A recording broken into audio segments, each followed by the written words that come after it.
Well, here we go with your Phil Steele Plus tour for December the 29th. Up for you today, I've got two selections and a quick hitter for you, all college. We dipped our toes into the NFL last week. That one lost. The college plays went 2-1 last week. The selections 1-1, the quick hitter 1-0. Quick hitters, by the way, on a nice 21-10 run over the last 5 weeks. Quick note for you. I put on Twitter. I don't know if you guys check the Twitter account that often, but if you do, quick note for you. I am looking at. Let me see what we got here. Nope, not that. Right here. Yesterday's game, that Arkansas game against Kansas, an amazing bad beat in that one. Sort of took me all the way back to 2012.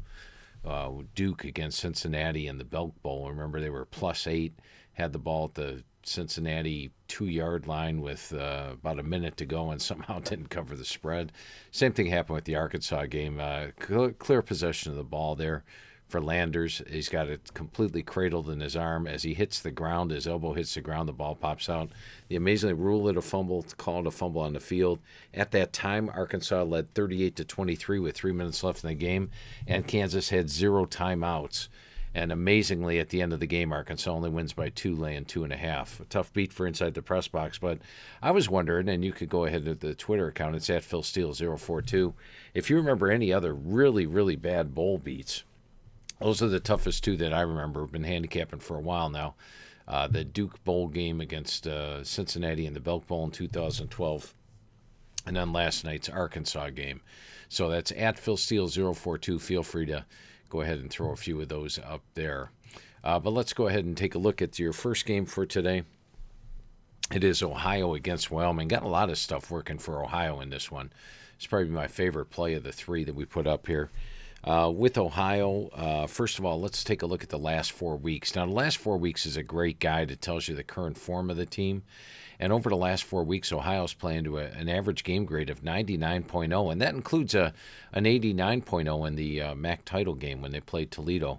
Wyoming, meanwhile, the last 4 weeks is playing to an average game grade of 86.3, so that has Ohio favored by 13 points, basically, and the spread in this game is under a field goal. Ohio's about a 1.5, 2-point favorite in the game. So the last 4 weeks are actually saying Ohio U by 12.2.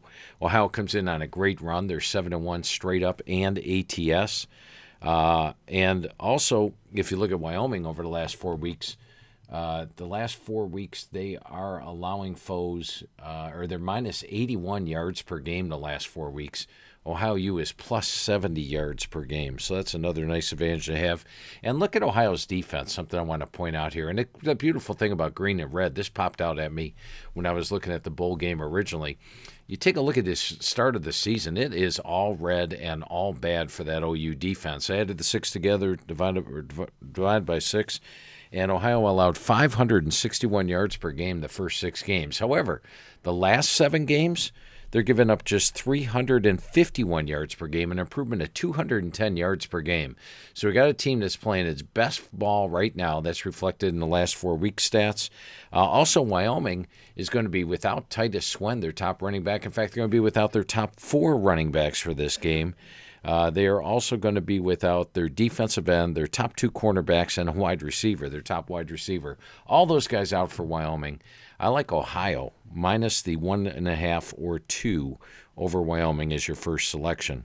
Now, your second selection, we're going to take a look at the Mississippi State game against Illinois. And in that one, when we pop it up here, you will see that the average game grades do indeed have Illinois as the better team. They're playing their number 13 team in the country at 112.0. Mississippi State's not too far away. They're number 21 in the country, 107.8. So, yes, I'll give you that. Illinois is the better team, and I think that's why the line in this one only has Mississippi State -1. But a couple areas to look at here. When you go to the All Access page at philsteele.com, you can click on Special Teams. And if we click on Special Teams here, we're going to find that Mississippi State in the schedule comes up to number 36, and Illinois in this one comes up I had them number 65. Let's see if they're 65. Number 65. So a good special teams edge for Mississippi State. That's always something nice to have in the bowl. Then you take a look at the strength of schedule. This has each of the teams ranked strength of schedule wise. Mississippi State's taken on the number 21 toughest schedule in the country this year. And let's go find Illinois. Illinois is number 44. So tougher schedule, better special teams. Of course, the big factor here, you got to think Mississippi State's going to give 100,000% effort for Coach Leach. Coach Leach, one of the most unique head coaches out there, definitely will be missed. And the players, some players actually opted out of this bowl game. And then after the unfortunate passing of Coach Leach, opted back in, and they're going to play. So I think we're going to have a very inspired effort for Mississippi State in this game. They're only -1. The teams are not that big of a difference talent-wise. They're pretty close. And then also Chase Brown, the top running back for Illinois. And Chase Brown's not just their top running back. Look at the difference here, 1,643 yards.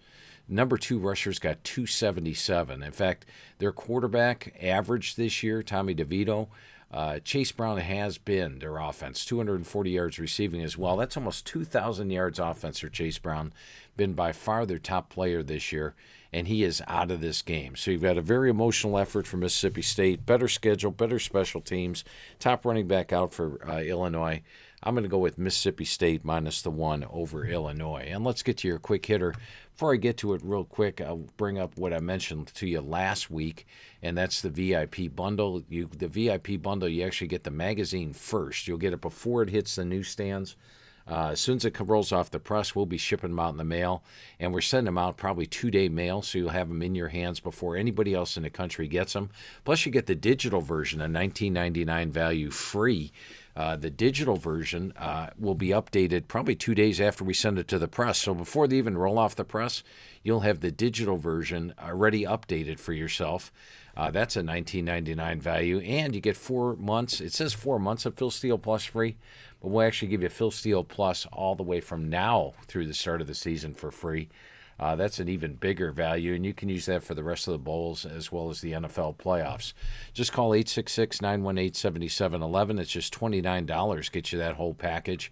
And that is the Phil Steele College Football Preview VIP bundle. It's on the back page of your magazine. And once again, the early bird gets some worm there. It's $29. That price will go up. And, of course, the amount of time you get to use the Phil Steele Plus will go down as we get closer and closer to the season. So get it now. It's just $29. Call 866-918-7711. That's 866-918-7711. All right, let's take a look at this USC-TCU game that's coming up. And we're going to we'll put Tulane on the right, and we'll put TCU on the left. Or USC on the left, excuse me. We got USC over here. And, of course, in the last game, Caleb Williams injured his hamstring.